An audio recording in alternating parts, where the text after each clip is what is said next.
नमस्कार dear students, स्वागत है आपका इस वीडियो में। और इस वीडियो में हम करेंगे कक्षा 8 का पार्ट 8 जिसका नाम है राशियों की तुलना, जो कि गणित एनसीईआरटी का है।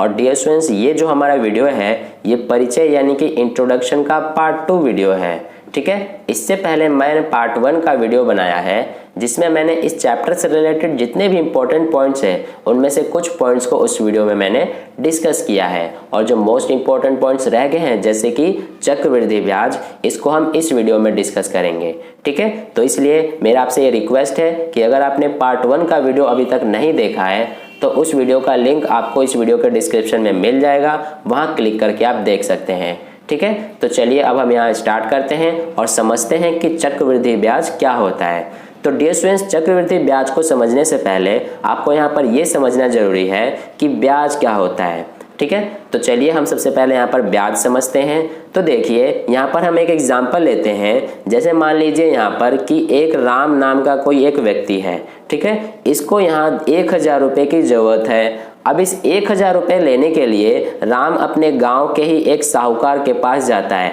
अब ये साहूकार क्या होते हैं? साहूकार वे व्यक्ति होते हैं जो गांव के बड़े बड़े व्यापारी होते हैं, या फिर वे व्यक्ति जो दूसरे लोगों को लोन देते हैं यानी कि उधार देते हैं। तो इस तरह से यहाँ पर राम को साहूकार के द्वारा 1000 रुपये मिल जाते हैं। लेकिन साहूकार क्या पूछता है राम से कि जो ये 1000 रुपये हैं ये साहूकार को राम कितने वर्ष बाद वापस लौटा सकता है? तो राम ने कहा कि उसे 1 वर्ष का टाइम चाहिए, ठीक है। अब यहाँ पर साहूकार का क्या शर्त होता है कि जो ये 1 वर्ष का टाइम दे रहा है राम को इस 1000 रुपये वापस करने का, तो बदले में साहूकार क्या कहता है कि मुझे इसके बदले में जो मैं ये 1 वर्ष का टाइम दे रहा हूँ इसके बदले में साहूकार को कुछ एक्स्ट्रा रुपए चाहिए इस 1000 रुपये के ऊपर, क्योंकि वो 1 वर्ष का टाइम दे रहा है राम को। तो इस तरह से राम मान जाता है और साहूकार कहता है कि उसे 10% वार्षिक दर पर कुछ रुपए एक्स्ट्रा चाहिए। तो यहाँ पर देखिए कि 10% वार्षिक दर का मतलब क्या है कि 1 वर्ष का जो टाइम ले रहा है इसका 10% उसको राम को यानी कि देने पड़ेंगे इस 1000 का।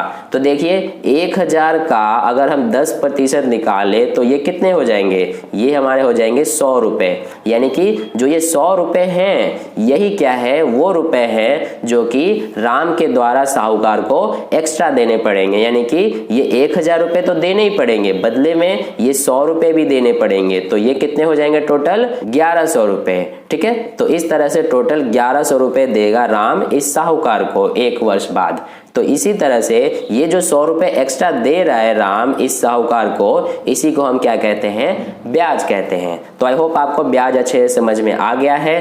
तो अगर हम यहाँ पर साधारण भाषा में समझें कि ब्याज क्या होता है, तो ब्याज वो राशि होता है जो कि उधार देने वाले को उधार लेने वाले से जो एक्स्ट्रा रुपए दिए जाते हैं उसी को हम ब्याज कहते हैं, ठीक है। तो इस तरह से हमारा ये ब्याज का कॉन्सेप्ट था। अब हम यहाँ पर समझते हैं कि हमारा चक्रवृद्धि ब्याज क्या होता है। तो देखिए इसको भी समझने के लिए मान लीजिए यहाँ पर हम एक एग्जांपल लेते हैं। जैसे यहाँ मोहन नाम का कोई एक व्यक्ति है, ठीक है। इसको यहाँ 10,000 रुपये की जरूरत है, ठीक है। तो 10,000 रुपये लेने के लिए मोहन क्या करता है कि ये भी एक साहूकार के पास जाता है। अब यहाँ पर ये जो साहूकार है ये मोहन को 10,000 रुपये तो दे देता है, लेकिन यहाँ पर साहूकार क्या पूछता है मोहन से कि तुम ये 10,000 रुपये मुझे वापस कितने समय बाद लौटाओगे? तो साहूकार को मोहन कहता है कि उसे 2 वर्ष का टाइम चाहिए, ठीक है। यानी कि 2 वर्ष बाद मोहन इस 10,000 रुपये को साहूकार को वापस कर देगा। तो इस तरह से यहाँ पर ये साहूकार का क्या कंडीशन होता है कि यहाँ पर वो क्या कहता है कि मुझे इसके बदले में जो मैं ये 2 वर्ष का टाइम दे रहा हूँ मुझे इसके बदले में 10% वार्षिक दर पर क्या चाहिए? ब्याज चाहिए। और इस तरह से वो क्या कहता है कि मुझे इसमें चक्रवृद्धि ब्याज के हिसाब से चाहिए। अब यहाँ चक्रवृद्धि ब्याज का एक कंडीशन आ गया है। इसका मतलब क्या है यहाँ पर? इसको हम यहाँ समझते हैं। तो देखिए यहाँ पर जो मोहन है वो कितने समय के लिए ले रहा है? ये 10,000 रुपये ये 2 वर्ष के लिए ले रहा है। और यहाँ पर जो ये वार्षिक दर है वो कितने के हिसाब से है? 10% के हिसाब से। यानी कि 1 वर्ष का जो है ये 10% है। यानी कि यहाँ पर अगर मोहन 1 वर्ष के लिए लेता तो उसे 10% ही देने पड़ते हैं इस 10,000 का। तो देखिए यहाँ पर ये 2 वर्ष के लिए ले रहा है, तो यहाँ पर क्या होगा हमारा कि पहले वर्ष का यानी कि 1 वर्ष का कितने रुपए हो जाएंगे? जाएंगे टोटल, जो कि मोहन को देने पड़ेंगे इस साहूकार को। तो देखिए सबसे पहले हम यहाँ पर क्या करेंगे कि 10,000 का ये 10% निकालेंगे, तो ये हमारा कितना आ जाएगा, यहाँ से ये हमारा आ जाएगा 1,000। तो यहाँ इसका मतलब क्या है कि ये 10,000 तो देगा ही देगा मोहन, प्लस में 1,000 रुपये भी देगा, तो टोटल कितने हो गए 11,000 रुपये। यानी कि 1 वर्ष बाद मोहन जो है वो साहूकार को 11,000 रुपये देगा। ये तो बात हो गई कि 1 वर्ष बाद ये लौटाएगा, लेकिन टाइम मिला है मोहन को 2 वर्ष का, तो इसलिए अब 2 वर्ष का टाइम मिला है, तो यहाँ पर क्या है हमारा ये कि ये जो 11,000 रुपये पहले वर्ष का आया है, अब ये पहले वर्ष पर जितना ये राशि है पहले वर्ष का, इस पर 10% अब लगेगा ये एक्स्ट्रा ब्याज। ठीक है, तो अब हम क्या करेंगे यहाँ पर कि 11,000 का 10% निकाल देंगे, तो ये हमारा कितना आ जाएगा यहाँ पर, ये 11 कम 11 और ये 00 यानी कि 1100 रुपये। तो ये हमारा कितना हो गया टोटल यहाँ पर, ये 1000 यहाँ प्लस में ये 1100, तो टोटल कितने हो गए ये 12,100। तो इस तरह से ये जो है हमारा 12,100 यही वो राशि है जो 2 वर्ष बाद मोहन साहूकार को देगा। ठीक है, तो यहाँ पर आपने ये क्या समझा यहाँ पर कि देखिए यहाँ पर थोड़ा ध्यान दीजिए कि जैसे यहाँ पर मोहन को 2 वर्ष का टाइम मिला था और यहाँ पर दर क्या था, यहाँ यानी कि ब्याज किस हिसाब से था 10% वार्षिक दर पे। तो पहले वर्ष का जब हमने निकाला कि टोटल मोहन को कितने रुपए देने पड़ेंगे, तो वो आया था हमारा ये 11,000 रुपये। ठीक है, अब यहाँ पर जो ये 11,000 रुपये था पहले वर्ष का, अब इस पर 10% लगेगा, यानी इसी को हम चक्रवृद्धि ब्याज कहते हैं। यानी पहले वर्ष का जितना आया है राशि उसी पर अब ब्याज लगता चला जाएगा, इसी को हम यहाँ पर चक्रवृद्धि ब्याज कहते हैं। एक हमारा दूसरे तरह का ब्याज होता है जिसको हम साधारण ब्याज कहते हैं, तो वो हमारा इससे अलग होता है। तो उसमें हमारा ये कंडीशन नहीं होता है कि पहले वर्ष की जितनी राशि है उस पर अब ब्याज लगेगा, ऐसा नहीं होता है। उसमें इस तरह से होता है कि जैसे यहाँ पर जो ये जितने रुपए लिए हैं इसी पर ब्याज लगता है सिर्फ। ठीक है, जैसे कि अगर यहाँ पर साधारण ब्याज का हम समझे तो साधारण ब्याज में टोटल मोहन को कितने रुपए देने पड़ते हैं, तो देखिए हम क्या करेंगे कि 10% 1 वर्ष का है तो 2 वर्ष का कितना हो जाएगा 20% हो जाएगा।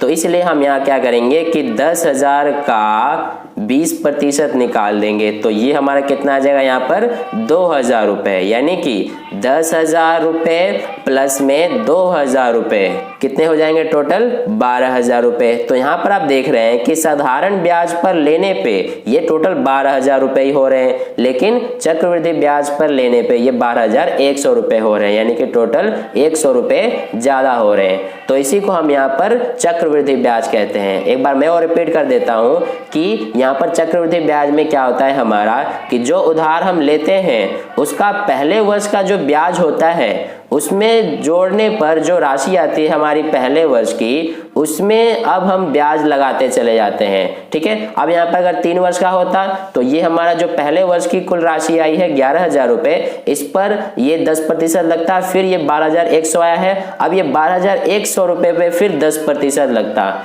ठीक है, तो इसी को हम यहाँ पर चक्रवृद्धि ब्याज कहते हैं। अब ये तो बात हो गई कम समय के लिए, यानी कि सिर्फ 2 वर्ष का ही टाइम था। अगर यहाँ पर कुछ ऐसा कंडीशन होता कि जैसे 6 वर्ष, 7 वर्ष, 8 वर्ष, 9 वर्ष या 10 वर्ष, ऐसा लंबा टाइम होता तो फिर ऐसे करने में हमको काफी ज्यादा टाइम लग जाता है और इस तरह से ये हम अच्छे से कर भी नहीं पाएंगे, कैलकुलेशन भी गलत हो सकता है। तो इसके लिए क्या है यहाँ पर कि हमारे पास एक फॉर्मूला है, और वो फॉर्मूला क्या है यहाँ पर कि ये हमारा फॉर्मूला है P ब्रैकेट में 1 + R/100 की पावर n। ठीक है, यानी कि अब देखें यहाँ पर इसको समझिए, ये हमारा इसके बराबर में a होता है। अब यहाँ पर A, P, R, N इन सब का मतलब समझिए कि a का मतलब क्या होता है कि कुल राशि, यानी कि यहाँ पर मैं लिख देता हूँ a का मतलब होता है हमारा कुल राशि। अब ये कुल राशि क्या है, यानी कि जो ये 12,100 रुपये दे रहा है मोहन साहूकार को 2 वर्ष बाद, इसी को हम कुल राशि कहते हैं। ठीक है। और इसके अलावा जो ये P है, P का मतलब क्या है, मूलधन, ठीक है। यानी कि मूलधन क्या है हमारा, कि जो मोहन ये 10,000 रुपए लिए थे उधार, इसी को हम मूलधन कहते हैं, ठीक है। और यहाँ पर R का मतलब क्या है, यहाँ हमारा दर यानी कि रेट, यानी कि किस रेट से, किस दर से उसने लिए हैं 10,000 रुपए का उधार, तो वो इस 10% के हिसाब से लिए हैं, यही हमारा क्या होता है, रेट यानी दर होता है। और N का मतलब क्या है यहाँ पर, समय यानी कि टाइम, तो उसने कितने समय के लिए लोन लिया था, 2 वर्ष के लिए, तो यही क्या है यहाँ पर हमारा N है, ठीक है। तो इस तरह से ये है। अब इसको हम सॉल्व कर देंगे तो हमारा चाहे कितना भी लंबा टाइम हो, चाहे 2 वर्ष हो, चाहे 10 वर्ष हो, चाहे 15 वर्ष हो, उनका हम आसानी से ये कुल राशि निकाल सकते हैं, ठीक है। तो इस तरह से हमारा ये चक्रवृद्धि ब्याज का कॉन्सेप्ट था। आई होप आपको अच्छे से समझ में आ गया है। अगर समझ में आया है तो इस वीडियो को लाइक कर देना, और पहली बार वीडियो को देख रहे हैं तो चैनल को सब्सक्राइब कर लेना, ताकि अगली वीडियो जैसे मैं अपलोड करूं उसका नोटिफिकेशन सबसे पहले आपको मिल जाए। और अपने दोस्तों के साथ भी इस वीडियो को शेयर कर देना, ताकि उन्हें भी इससे हेल्प मिल जाए। और कहीं पे भी कोई डाउट है तो आप नीचे कमेंट करके मुझसे पूछ सकते हैं, मैं आपको समझाने की पूरी कोशिश करूंगा। तो फिर मिलते हैं अगली वीडियो में, तब तक के लिए अपना ध्यान रखें। धन्यवाद।